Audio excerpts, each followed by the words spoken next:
All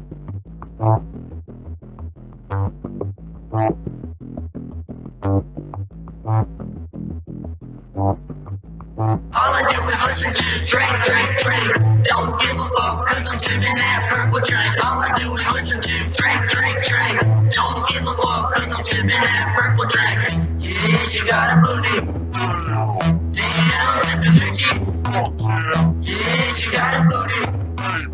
Drop the beat, make it jiggle, man. Hello and welcome to a new edition of 3 in the Key.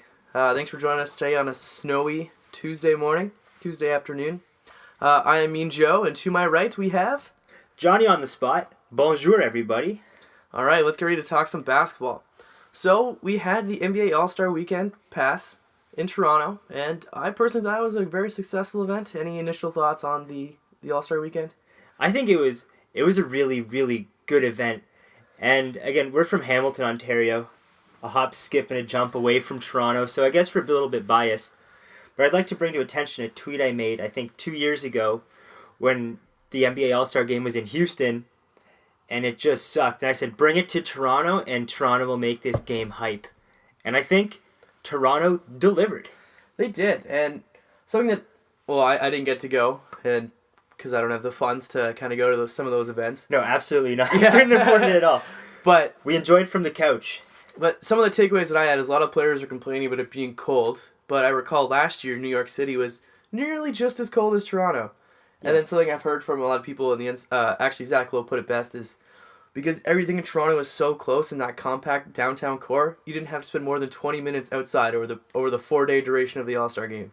No, you don't. And then doesn't Toronto have that path? Like the underground path? Like you can get to a lot of places in Toronto without ever having to step upstairs. Especially because the ACC is the Air Canada Centre where most of the events were held. Is like tied right there at Union Station where you can just travel the TTC, so the Toronto Transit Commission, anywhere.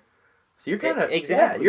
It's a perfect thing for that, and there's a lot of places to hold events. I know there was a lot of basketball related events kind of outside of that. Like I know Matt Bonner threw a party and the starters threw a party, and they're actually holding shows at the Real Sports Bar there the week leading up.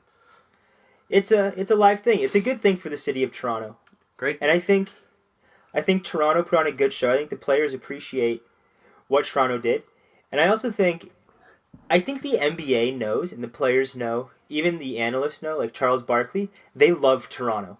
They love it. They say it all the time. Barkley says Toronto is one of his 4 favorite cities in the world. It was one of his favorite stops when he was a player. Toronto is a great city. It is a good city. It's the 4th largest in North America, so yeah, you'd hope that it'd have things to offer that other cities. Like, wouldn't you rather live in Toronto than Milwaukee or Charlotte? I know Charlotte stays relatively warm, but what the fuck goes on in Charlotte? Yeah, there's or Atlanta. Yeah, we're a sports city that it gets mentioned every single time we have a podcast. We hate Atlanta. Nothing against Atlanta. I didn't say we hate Atlanta. Any of the sports teams that they feel used to put on ice. They sucked. Their fans suck. They're terrible. They're the definition of fair weather fans. Like they have. Completely. If things aren't going perfectly for them, then they do not have a following. Kind of last year's Hawks compared to this year's Hawks, where they were put up a historic season for them last year. And they had the fan base there, and this year they're still competitive and in the playoffs, but do not even close to the same following. No. I feel like it's the same for Miami too. Miami fans are pretty fair weather. There's so much going on in Miami though. Yeah, there is. Sometimes it's like, I can go to the beach and look at hot chicks in bikinis, or whatever you're into. Yeah. Or it's like, or I could go to a basketball game, which no longer features LeBron James. Yeah, but at least Miami's still been competitive over that time, so it's kind of harder to tell on those basketball teams. But yeah, they're never not competitive. In the beginning of the season, they're like, oh, watch out for Miami. I don't think you need to watch out for Miami anymore. I don't think Miami is. Well, I kind of do. Well, okay, now we're getting off topic already, but I just do because... No, segue into Bosch talk. We'll end up at Bosch first. Okay, yeah, we'll talk about Bosch first. So, well, the latest news that I've been reading about is there's reports circulating that he may actually have blood clots again. That sucks. Which would be terrible. It's disappointing. And oh god, I know I was a little bit bitter when Bosch left, but I have no hard feelings for that dude and wish him all the best. And he's a great personality in the NBA. Just a solid dude and solid player. Yeah, I would love him back on the Raptors, too. Bosch would be the perfect power forward for what the Raptors need. right now. He'd have a better shot with Toronto than he does with Miami right now. Yeah, I would have to agree. Bosch with Lowry and DeRozan and Jonas, and then DeMari back in that starting lineup. And then Bosch also great small ball center Small because ball he can center, still shoot the three, and he's fairly mobile and above average defender. So he's kind of a player anyone would want on their team. I wonder if you could credit Bosch with being one of the first players to be like a true small ball center, power forward. You could kind of look at him as the pioneer of what a power forward is supposed to be now. And part of that was a virtue of being the third fiddle on Miami, which is a role he adapted to very well, whereas opposed to Kevin Love has not been able to do it as effectively. And, well, Chris Bosh is a way better player than Kevin Love. And Kevin Love's a good player. He is a good player, but it's just the styles don't mesh. No. And Bosch is just less of a baby when it comes to making team sacrifice. For sure. Well, Bosch really wanted to win. Yeah. And he did. He did. Kudos to him, and I hope it's not blood clots. I hope that it's just a regular old calf strain. Just the old calf strain, because the league is better when Bosch is playing. Get better, Chris Bosch, from Toronto fans. No ill will. Love Toronto fans. That's true. All right, let's start off with the skills competition. Back on track. Yeah, back on track. Talking about the All-Star Weekend. Skills competition has been something that I've watched in the past, and it's kind of been it's just kind of there, and it's something for like the guards to do. But the incorporation of the big man, I found made it way more interesting. Do you have any thoughts on that? No, the incorporation of the big man was definitely something to watch. That was entertaining. It was entertaining. Because you're watching those big guys rumble down the court and then have to bang a three at the end. And then the fact that a big man won it, like, come on, that was icing on the cake. Karl Anthony Towns, the rookie for the Minnesota Timberwolves, and just buries that three before Isaiah Thomas. That was crazy. We left our seat. And something that I like too is usually watch the guards and they kind of just go through the motions. They're not really busting their balls. But if you watch Karl Anthony Towns do that last run, he was hustling. Like I've never seen a big man run so hard. And he ended up winning the competition. It was entertaining. It could be entertaining now because it was the first time it happened. I don't know if it's going to end up looking too gimmicky. But hey, who cares? Toronto got it first, and it was wicked. So, to hell with the rest of the cities. And I don't think it's too gimmicky, especially the league is trying to shift towards that big man being more of a, I don't know, kind of having every kind of skill set as opposed to just being the post player. And I think that's a kind of a good reflection upon where the league is going. Yeah.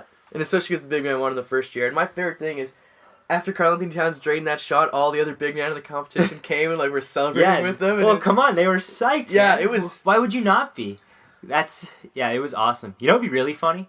Is if they took traditional big men and put them in there. Made him shoot free throws. Jonas Valanciunas, Andre Drummond, Marcus Saul, DeAndre Jordan. Go get it. Yeah, that'd be... I think Jonas would have the best shot. Jonas or Mark Gasol. Yeah, probably Mark. Yeah, just Jonas would struggle with the three if they kept everything the exact same. Yeah.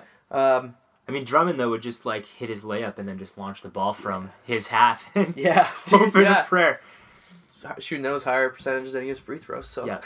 Before we move on to our the 3-point competition, I want to add another thing that I was really excited about Saturday night was they got rid of the shooting stars. Because that was just, 30 minutes of just pure, God damn it, end already. Let's get to the good stuff.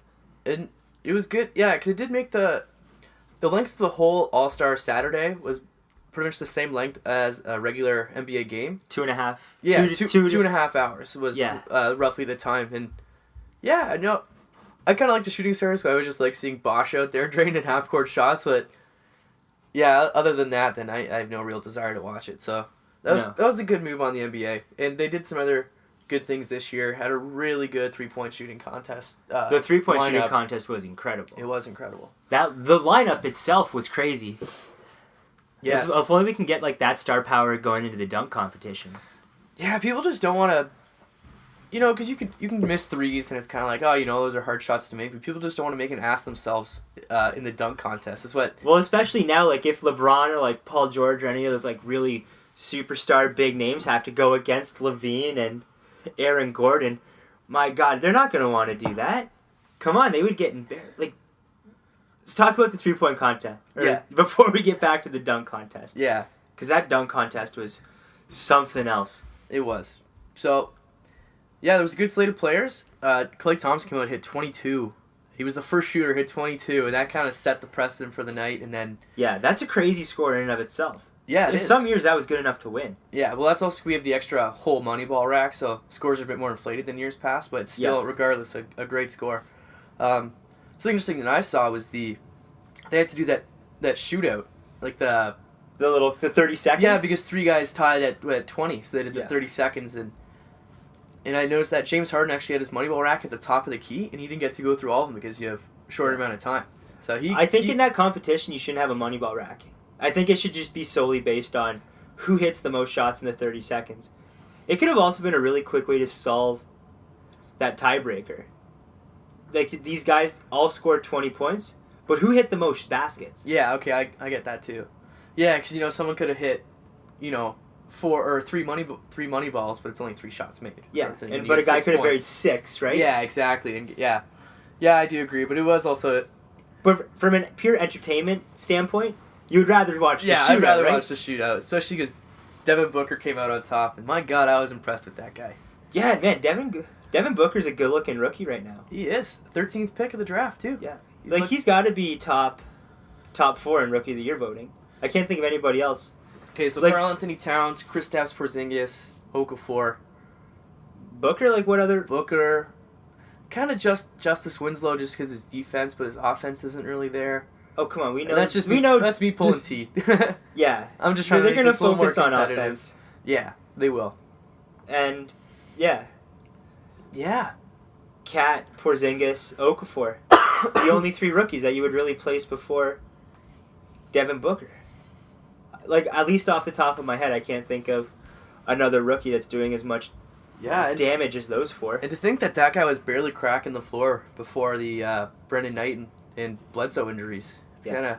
Well, it just goes to show you, man, that an injury can... God forbid. I don't think as a professional athlete you want to get your opportunity because one of your teammates gets injured. But... you got to grab your opportunity and take it, right? That's what Tom Brady did. And look at this guy now. Exactly. Yeah. That's what I'm hoping Norman Powell does. Yeah, But he's a 2. He really should be a 2.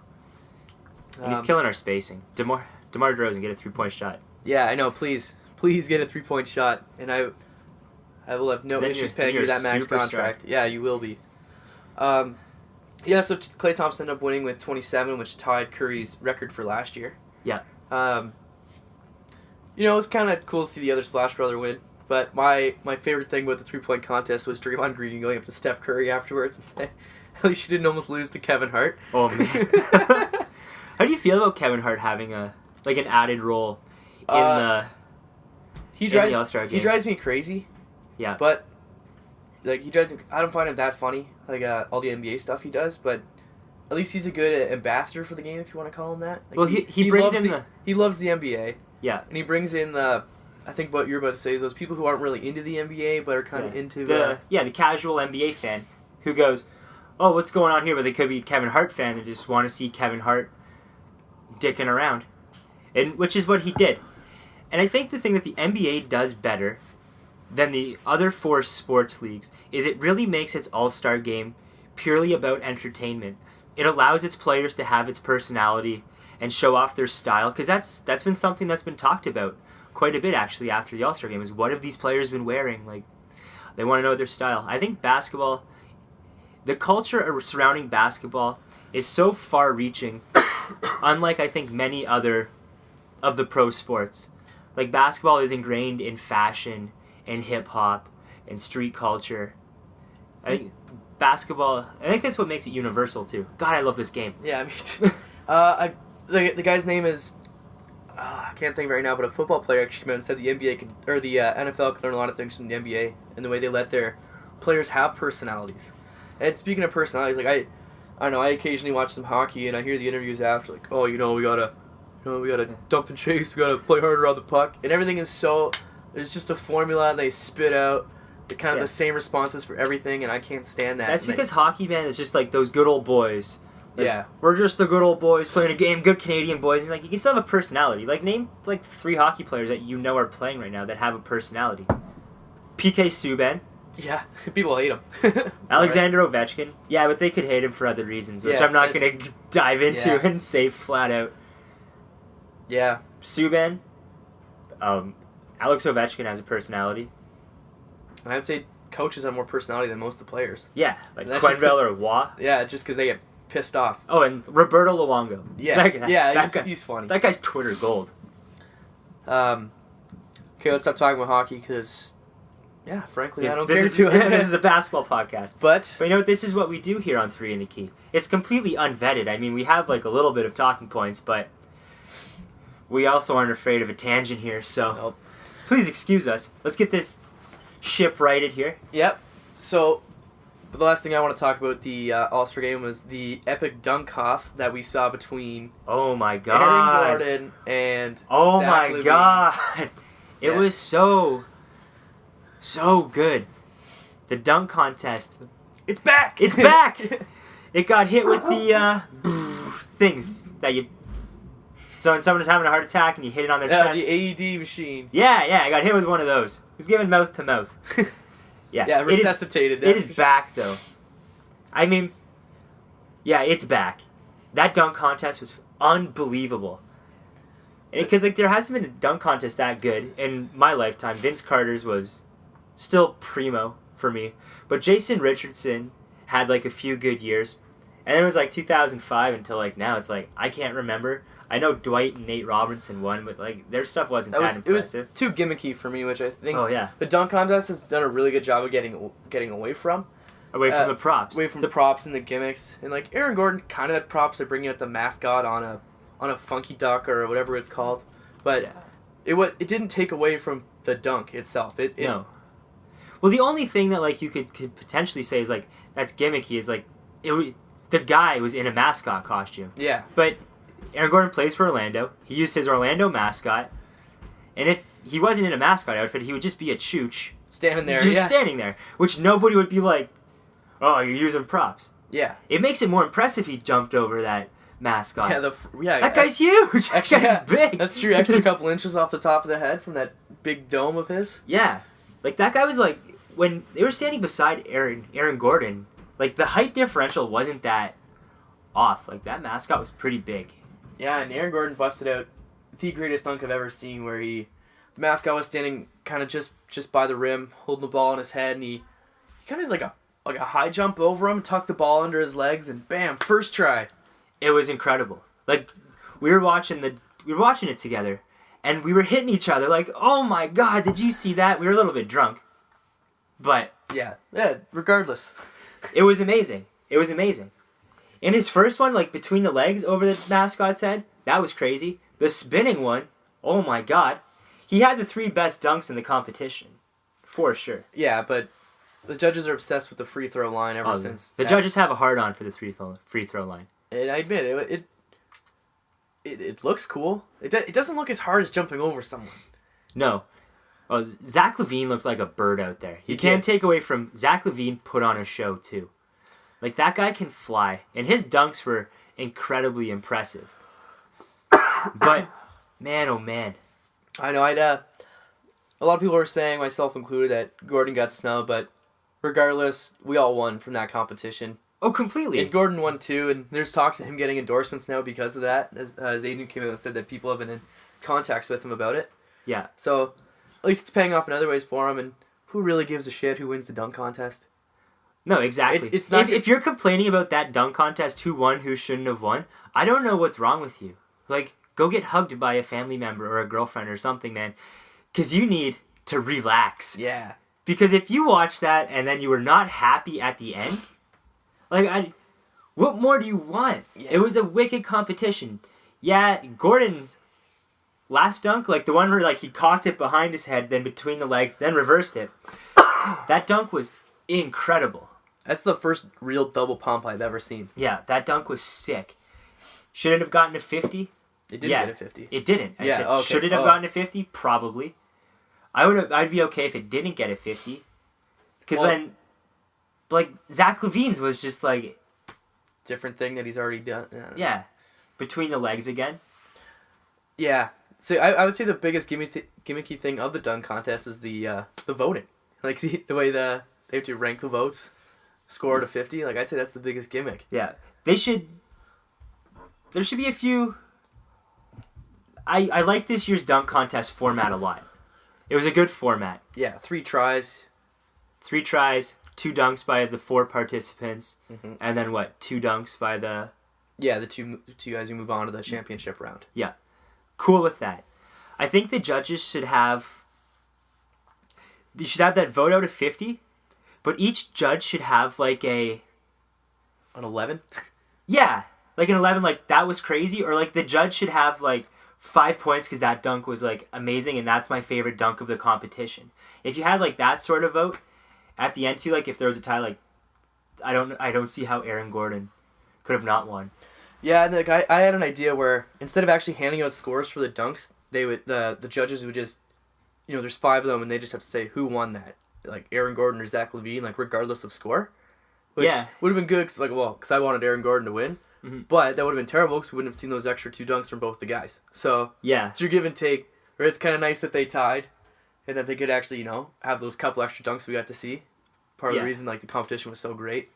But, the showdown after. Yeah. One more thing about the dunk contest. I thought Will Barton's first dunk was way better than the score he got. 44.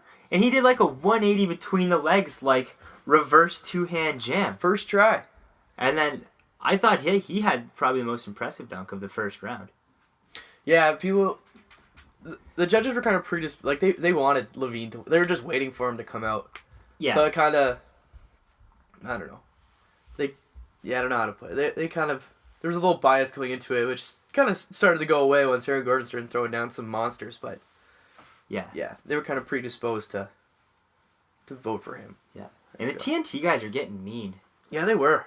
Like, uncomfortably, like, yo, guys, it's your job to watch basketball. Like, don't be, like, ripping into these guys. Mm-hmm. Like, Barkley saying, like, I don't watch the Denver Nuggets because they're terrible. Denver has some good players on there. They do. Players that you'd want to watch, players you'd want on your team. Will Barton actually is a really good player. He is.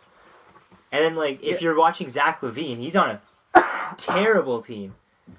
Yeah, a lot of bright stars on there, or, like, rising stars on that team. But, yeah, in terms of record-wise, yeah, they're pretty bad. Yeah. And, he's making fun of Denver for being bad, but then why are the Clippers proposing trades for Blake Griffin for half their squad? Yeah. They got some pieces there. They do. They definitely have some pieces. I think Denver will turn around quick. And they have a great coach. Mike Malone? Mike Malone. Yeah, he is. Who, fuck you, Sacramento. Like, why did you get rid of him? Well, I know why. Because your owner's crazy. Yeah, he is crazy. Sacramento is just so dysfunctional. Yeah. It's unbelievable. Speaking of needing an AED machine. Yeah, that team needs life support. Yeah. That team needs a new owner, change a location. I don't know. I don't know what Sacramento... I don't think location is the biggest of their problems. They also just built a new stadium. Yeah. And at least, we're a California team. Like, we got we got that going for us. The minority owners are getting upset with Vivek Ranadive just because he's just terrible. Out there, and he's expecting such quick turnaround, but he's not laying down the foundation to do that, to win. No. And they've made terrible choices in the draft. Like, Nick Stauskas is a good player. Should he have gone, like, 7 or 8, like, where he went? No. Well, like, 15 to 20, probably. And this year they drafted Willie Cauley-Stein with the 6th pick. He's turned out to be good for the team, but Boogie. No, they passed on Moutier because he didn't work out for them. And that was the whole reason they didn't draft Moutier. Really? Yeah. And Moutier's playing really well. Yeah, That's the one we forgot. For what? When we were like talking about the rookies. Oh yeah, but I wouldn't say he's a top rookie this year. Yeah, but like, 'cause he started off shooting so poorly this season. Yeah, you'd probably still put him after Booker. Yeah, that would be your top 5 rookies. Yeah, Karl Anthony Towns, Porzingis, Okafor, Booker, Moutier. Yeah, and he's starting to pick it up now. He's averaging the most assists for a rookie. So yeah, no, he'll be a good player. He will. He's got that size too. Like, he's got the. Yeah, I think he's like a little more mature. Like, he's played overseas instead of college. Yeah, he's right? played professionally before, so that's. I wonder if he knows how to read. Probably why he couldn't go to college. That was mean. Yeah. We were just ripping the TNT guys. They never say anything that cruel. Well, half of them can't read either, so. No. Very true. All right, since we started getting a bit off topic about potential trades, I want to go into a little bit of trade talk for our hometown Toronto Raptors. Beauties. So, I do like to talk Raptors. I have a list of people here that, kind of names that have been linked to Drakeville. I'll just kind of run them through, and then I'll kind of ask you who you think you want the most. So names that we've been connected to: Thaddeus Young, Markieff Morris, Kenneth Reed, Al Horford, PJ Tucker, Ryan Anderson, and Taj Gibson. Out of those guys, who are you leaning towards? I would like Markieff Morris. His contract is amazing. You have him for like 3 more years under contract. He's good pals with Lowry.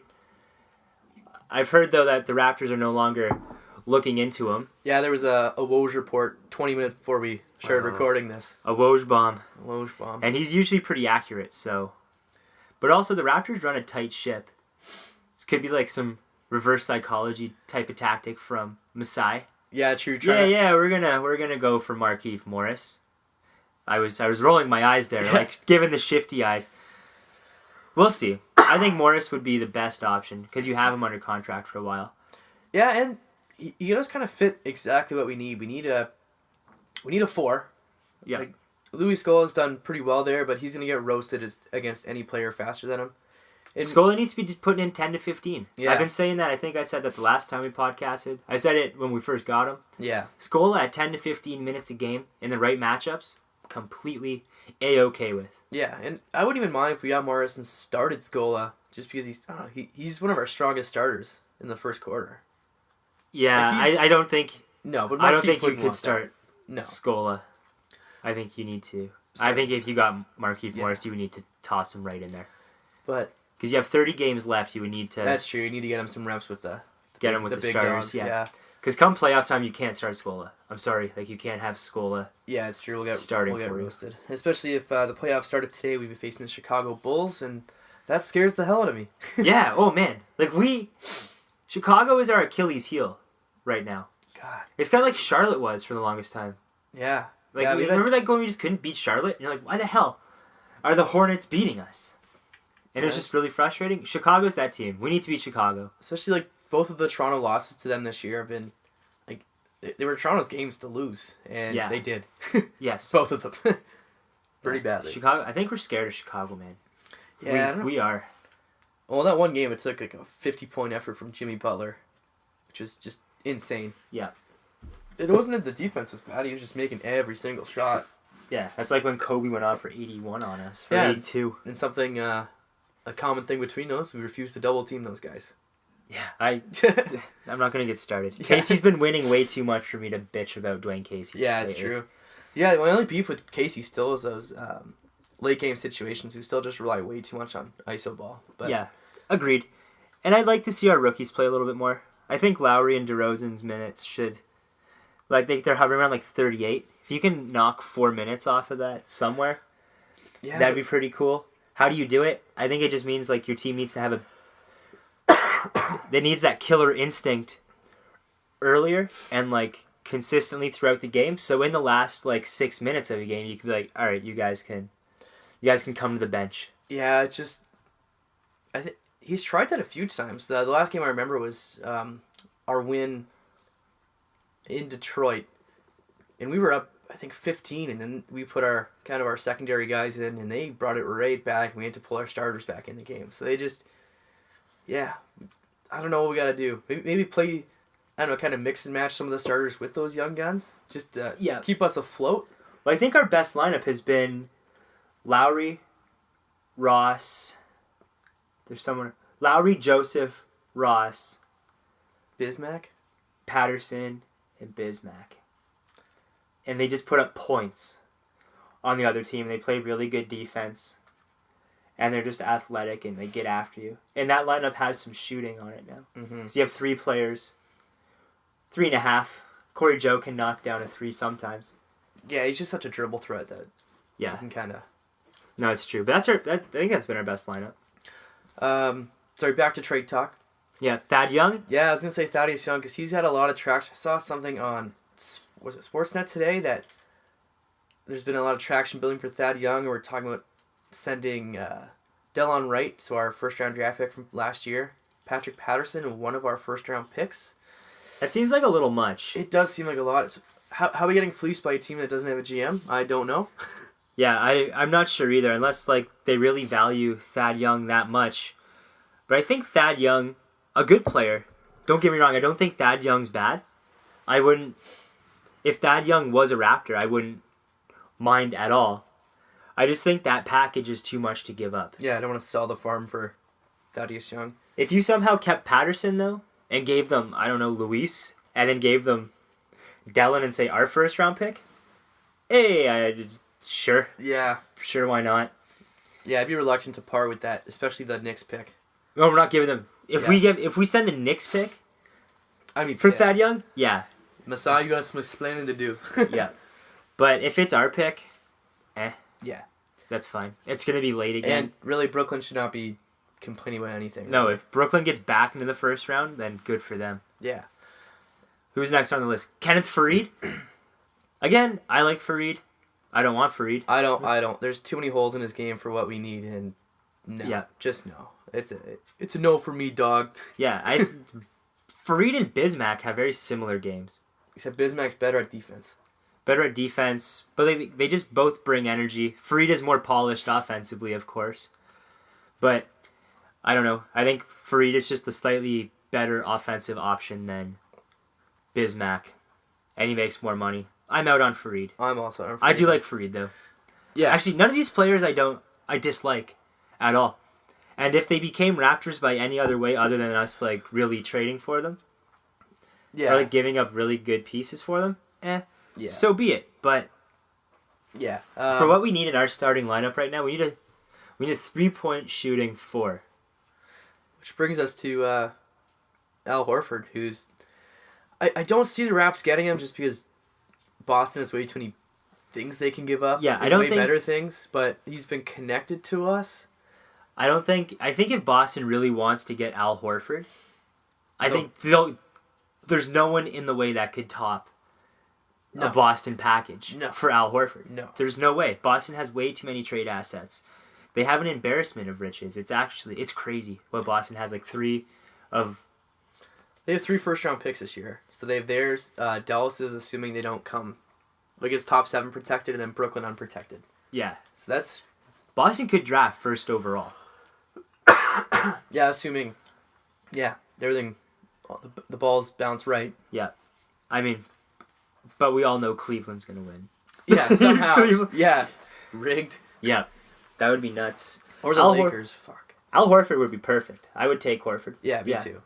If we had to give up, I don't know. Would you? I wouldn't. I still don't want to give up the Knicks pick for Horford though, unless we get the guarantee that he's going to sign back with us, because he's a free agent at the end of the year. Would you be willing to trade Jonas for Horford? That still doesn't solve our 4 spot. No, it doesn't. There would have to be a subsequent move to go with Jonas for Horford. I like Jonas, man. I don't want... I know. I just don't want Jonas to go. I know, me either. But he's kind of a dying breed in the NBA. Unless he can really pass out of the post. That's... I think he could get better. I think Jonas just needs to drop some pounds. It's funny, because when Jonas came into the NBA, there was still an emphasis on the center play. The Raptors organization asked him to beef up. He did. He became, strong, like Dwayne Casey wanted him to be. And, now... His body type and his style isn't a true match for the NBA. But I think if Jonas, trimmed down again, I think he could be a strong pick-and-roll finisher, be quicker down on the block. He's still so young that you can't write off Jonas. No, I agree. And as much as I don't want to trade Jonas, if you have to flip him to get, upgrade talent for sure, as much as it sucks, yeah. Although I still think he would beast on us. Yeah. Oh, the next time we play them. But if you trade Jonas for Horford... Well, you'd have to... Pretty much Horford have to guarantee that he's coming back. You'd have to guarantee he's coming isn't back. allowed, but... Yeah. You'd have to guarantee he's coming back. And then what do? Because now you don't have a backup center. Well, you still have Bismack. I know, but then what does your starting lineup become? When you trade for Al Horford? Pretty much the same. Then you take Al Horford instead of Jonas in the starting lineup. We still don't have a 4. See, I would shift Scola to the bench and start Bismack then, I guess. Or Patterson. No, Patterson's not. You like him coming off the bench? Yeah, I just don't think Dwayne Casey's going to take him off the bench to start. I mean, he had the opportunity at the beginning of the year. He didn't grab it, so Yeah, it's true. I think he's suited, at least for our bench, he's suited for it. And Dwayne Casey likes keeping his solid bench pieces on the bench.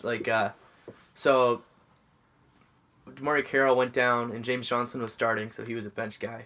And then James Johnson went down. Instead of bringing in Ross, who would be the next natural fit at that position, they brought in Norman. Yeah, Norman Powell to start, just because they like that energy that Ross brings off the bench. Exactly. Ross has played really well. He has. He's I know. a lot of Raptors were hating on him in the first. Raptor fans. Fans, yeah. Not actual, yeah.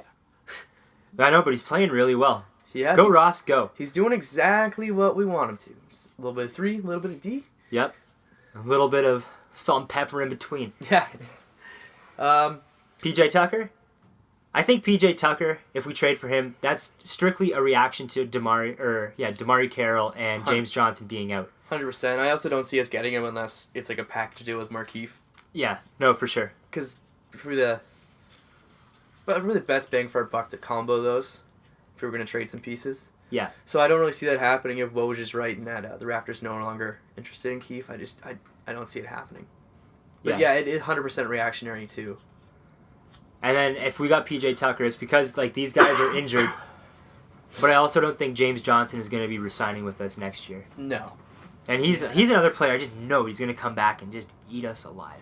Yeah. Oh yeah, because even Dwayne Casey don't see man. eye to eye. He'll be running down the court and just dunk on one of our players and just be like flipping Dwayne Casey off. So many joints being cocked back. Yep, absolutely. Right. Ryan Anderson. Ryan Anderson's a good player. Really good player. I have him on my fantasy team. And he puts up numbers for me. As a Toronto Raptor, I would like him. I know he's bad defensively. It would hurt our defense, but really, he'd be replacing Scola, so any upgrade's an upgrade. He can shoot. I just hope Ryan Anderson is the type of player. If we got Ryan Anderson, you'd have to change your offense. Like you couldn't have Lowry and DeRozan going ISO. No. ISO Joe. Ryan Anderson could be a third or fourth piece on a really good team. And he's one of those players, if you just put him in like some simple pick and roll, just run him off some screens, get him open behind the 3-point line, then you're laughing. Well, I think that's what he does. I think if we were to get him in those situations where DeMar and Lowry sit, him and Corey Joe running pick and roll, or just because of Corey Joe's penetration, yeah, and like kick outs the 3, that'd be a pretty deadly combo. But then you could space the floor too on that. You could set Lowry and DeRozan together because then you could just go Ryan Anderson, Corey Joe, and Terrence Ross, with Bismack just cleaning up the glass, and then James Johnson or Norman. I don't know. Yeah. I could vibe with that. I just don't see it happening because he's all going to be a free agent this summer. Yeah. And he's going to demand big money. And I'd rather give big money to someone who plays on both sides of the ball than just one. Or at least just somebody younger. Yeah, I don't want to. As the Raptors, like he'd be a great fit. Like I know we were kind of talking about working on offense, but I just long-term goals. I don't see him on the Raptors. Working it, no, for sure. But I also think the Raptors are in like a little bit of a win now mode. Oh, 100%. Like I think we're just gonna. I think realistically they know that they're not going to win a championship. We know, as much as we would like it, a couple things would have to break our way. Specifically, like Curry's ankles. Curry's ankles, like, which I don't want to happen at all. We're not wishing that. LeBron would have to break his leg, and a lot of people would have to get injured. Yeah, but the Raptors have a shot. I don't want that to happen. The Raptors are like one really good piece away of giving the Cavs a run for their money, even with LeBron, I think. Totally. That's our power forward spot, though. We need a power forward. Yeah. I also want to see this team with DeMario back. Oh, me too. I hope he can come back and just be exactly what we signed him for. Yeah. The 3-and-D wing. The tough 3-and-D. Tough 3-and-D. And our last guy, we got Taj Gibson. So there was a trade proposed that the Bulls and the Raptors were talking about for... It was, give me Patrick Patterson for Taj. Straight up? That's it? Yeah, something of that. Nothing too crazy going on either side. I feel like Taj Gibson has been connected to the Raptors for a while. He has. Well, it's just he's that defensive power forward, but yeah, in terms of offense, he's not. He's not crazy. He's kind of injury prone. I don't know. I feel like that's just bad luck Chicago, though. Yeah. And every player that goes there seems to be injury prone. It's true. I like Taj. Yeah, we don't need Taj. I know. That's exact. I know. I like him. He's just as a player. better Biombo again. I'd like him on the Raptors, but I don't want to give up anything to get him. No. So that's, yeah, I don't see that coming. I don't know. I don't think Masai would do it. So what are you thinking? Markeith or Al Horford? Markeith, Al Horford, Ryan Anderson. I'd be all fine with coming to the Raptors. I'd be psyched if they re-signed. I don't think... Even Thad Young, that package I feel like it may be a little bit too much. Yeah. But Thad Young can ball. He can. And he's on a... You know, he's on a crazy contract. I think he's... I almost want to say 11 mil. So he's around like the Ross contract. Yeah. Okay, yeah. So it's like normal NBA right now.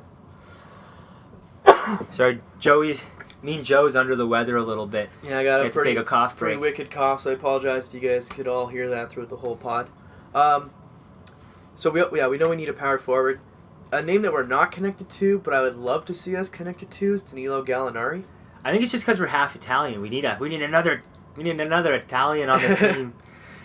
We need someone to like shake our hands at and have a good time. Something else we can yell primo pasta at that's not Bargnani. Yeah, I'd be psyched with Danilo. That'd be a crazy. Did you imagine our team's completely healthy? Lowry, DeRozan, Damari, Danilo. Damn, I like that. Jonas. That team would beast. Yeah. That team would beast. And Danilo was like, I don't know. He's probably just like a little bit worse than DeRozan. Yeah, except he can shoot the three. That's what I like. Yeah, he can. He's a big guy who can shoot the three. And he's got some swagger to him. Oh, he does. Yeah, he's Yeah. No, I'd be hyped with Danilo. What do you trade for Danilo? See, I wouldn't mind giving up, more to get Danilo back. 'Cause he's also he's got a pretty good contract as well. Would you give up the New York Knicks pick? I think I would. Yeah, depending on where it lands. Well, or you just pull it. Yeah, you'd have to figure out by. What if you gave Denver our pick this year, the Clippers pick next year, and the Milwaukee pick next year? That's 3 first-rounders. And then give them like Delon Wright, and we need to match salary somehow, and like Patterson. Yeah. I think I'd still be willing to get rid of the Knicks pick for Danilo. I think part of me's holding on to just like Jamal Murray. I know. Yeah, that'd be pretty insane. But yeah. But as you think, said, Raptors if we kind of can't answer our power forward answer this year, we could always draft one. I'm not really sure who's coming up in the NCAA. I know Ben Simmons is killing it. And I'm just worried about, being so dependent on a draft pick because we already have such a hard time getting our young, talented players any sort of minutes at all. Yeah. That unless you draft this guy and we're like, you're going to start and you're going to play. Yeah, which we haven't really done since Jonas. No. Jonas was our last draft pick that we were just like, okay, Jonas, you're a starter. And Terrence. Kind of. Terrence's first year he came off the bench. It was because we traded Rudy Gay, which Terrence became the starter by default. So I'd be hyped for Danilo, though. Yeah. I would be cool with Danilo. The Raptors need another Italian. You heard it here first. We need another Italian. Hey, and Masai traded for him once. Like, who says he did? It couldn't happen again. That was like the major piece in the Carmelo deal. It was, yeah. And the pick that we currently own. Yeah. The swap rights or whatever. The swap rights, yeah. Masai's handprints are everywhere. What a beast. So, hopefully that some rumors will start from this podcast, and we all just post some fake rumors. Stephen A. Smith says, "Yeah, fuck Danilo Stephen to the Raps." Smith. Yeah, you're a scrub, Stephen A. Smith. Kwame Brown. I think Skip Bayless pisses me off more. That dude doesn't even look real. Yeah, that dude looks like he was made out of plastic. Yeah, he kind of looks like a mannequin. He's always like a mannequin that's always sweating. You got the chills, dude. Yeah. Oh man, you could grease Danilo's hair with him. So, a kind of a good segue from Danilo is to talk about some other big names that are kind of been involved in trade rumors. One of them being Blake Griffin, and the reason that ties to Danilo is that there's kind of been a little bit of talk between Denver and the Clippers for a deal involving Blake Griffin, where they would send Griffin to Denver, and they were kind of asking for Danilo, Will Barton, Jokic, and one other piece that I can't remember. And I'm pretty sure Denver said no to that. Because those are a lot of good players to give up for Blake Griffin, who's punching people in the head. I think the thing that they were most worried about was Jokic, just the way he's been like under the radar, one of the better.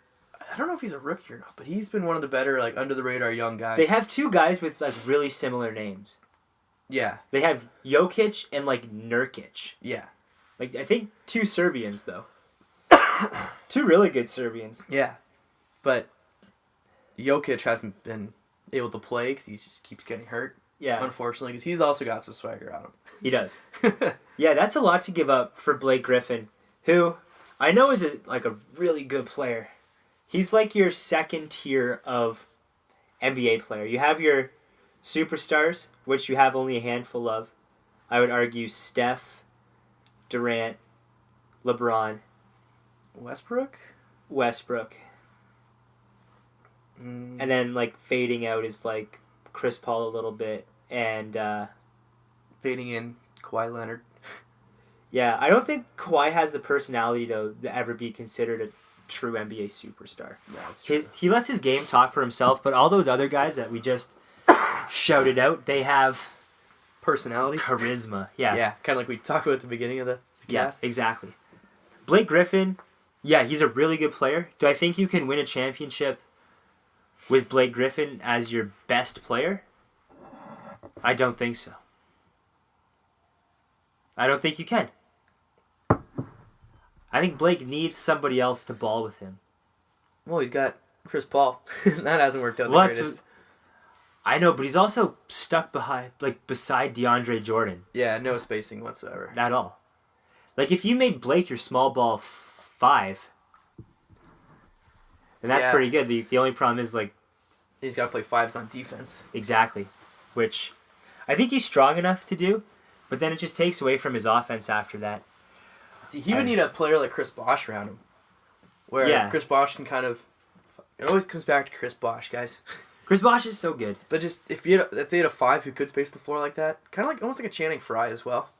Yeah, Just a floor spacer. a guy where Griffin can dominate the paint on offense Yeah. and not have to bang down low on defense is exactly what... Unless Griffin could start shooting threes more consistently. I know he's jacked a few. Well, His outside game is good, but he's taking those really inefficient shots. but he also shoots like 40+% from there. If he just takes one step backwards, he's out on the 3-point line. I know. It's... Yeah. He, Get out there, Blake, and start dunking on people again. yeah. I would still be really surprised to see the Clippers trade him. I really don't think the Clippers... I think Doc will give the Clippers one more run this year. Yeah. And he knows that something's got to change. Completely. Like Because I don't think they make it out of the second round again. he also admitted it in the last year's offseason. Like, our timelines is almost like our door's closing. It is. So You know what I wouldn't be surprised to see? what? Is Chris Paul for Kyrie Irving. I think that trade... I don't know. That trade doesn't seem that implausible to me. No, me either. Just a straight up swap for those two players. Because Cavs are in way more of a win now mode than the Clippers are in a win now mode right now. But at least if they get Kyrie, they can sustain themselves longer. Yeah. And Braun is just leading the charge. Like, we have to win. Yeah. And he knows that. And then Chris Paul can finally get past the second round. Yeah. Everybody's happy.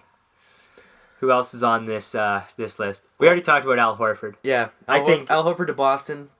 that seems I'm gonna likely. make it an unofficial confirmation that that's happening.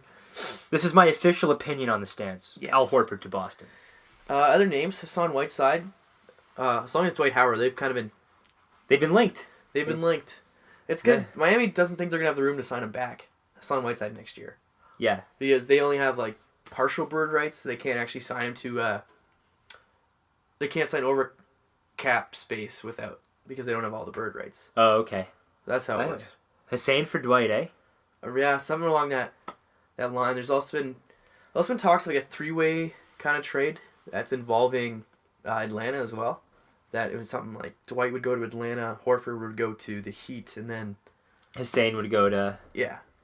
There would be filler in to make contracts work, but that's something along those lines. That doesn't sound that bad. Everybody gets a player. Are we even that sure though Hussein Whiteside's gonna be that that great. I mean, he's really good right now. But one, he can't hit a free throw. Two, he's a little bit of a head case. And I think that's the reason Masai Ujiri didn't take him. Because he was playing for the Raptors D-League team. And we cut him. I don't think Masai likes people that are bad character at all. Which is probably why we're no longer talking about Markieff At all. No, yeah. After the Archie Goodwin happened, the Archie Goodwin fight to the fan. Yeah, he's Walking like through no. the tunnel and just flipped him off. Yeah, that was it for Masai. Masai values character. I think that's honestly why the Heat are trying to flip him now. Because if the Heat, like, they're a team that has been able to manage personalities, and Pat Riley, the mob boss, like he's very good at managing people. And if he's starting to sell, like, I don't know, there's a little bit of I don't know. There's some dirty laundry there. But someone's gonna take the chance on him. Like, oh yeah, like you kind of have to. He's really good. He's really good at basketball. Kind of like, but he doesn't pass either. No, I think he's a black hole for sure. But a team, I could see him going to Portland just because they have the space, and it's kind of like fuck it. They need someone on the same timeline as McCollum and Lillard, and because those guys are, I don't want to call them turnstiles on defense, but they're not the best defenders. Just having a big defensive dude in the middle, it suits their game. It would suit their game. There was a talk. I think someone was just shooting it out of their ass, but CJ McCollum for Kevin Love straight up. Yeah, I don't see it happening at all. No, but that'd be a pretty solid trade though for both teams. Yeah. Kevin Love, the next guy on our list. Someone I could see Kevin Love being traded for straight up is Melo. Although Melo's made it very clear that he does not want to leave the Knicks and would have to waive his no trade clause, so he holds most of the power in this situation. Yeah. But if I'm Melo, I'd go to Cleveland 100%. Yeah, I just really think Melo likes the city of New York. I think that's half of it. That's why I think he wants to win, but I think he wants to win in New York because he likes living in New York. Yeah, I think that's what it is more so than like anything else. Plus, his wife wants to live in New York. His wife is she's famous too, outside of Carmelo.